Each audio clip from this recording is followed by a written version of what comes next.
Nasangkot po sa disgrasya ang aktres na si Julina Magdangal at mister na si Mark Escueta. Binangga ang kanilang sinasakyang SUV habang nakahinto sa isang stoplight.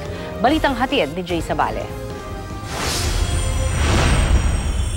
Isinugod sa ospital ang aktres at singer na si Julina Magdangal at asawa nitong si Mark Escueta matapos banggain ang sinasakyan nilang SUV sa East Avenue, Barangay Central, Quezon City, 1:30 ng madaling araw.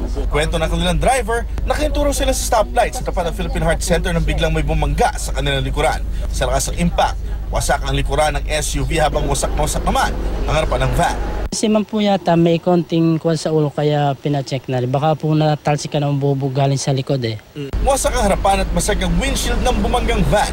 Naipit sa manibela ang driver ng van na kinilalang si Peter Sevilla, kaya agad ding dinala sa ospital. Ano nga na nga, nagsasabi na siya na wala na halos siya nararamdaman. So doon kami rin takot. So sabi na, huwag siya mag-move. Galing pa raw silang Batangas na nagatid sa Caloocan at pauwi na sana sa Makati nang mangyari ang aksidente. Namin daw na nagmamaneho ng kanilang sasakyan na naidlip ito sa manibela dahil na rin sa pagod. Patuloy naman ang investigasyon ng mga pulis sa aksidente. Jay Sabale, GMA News.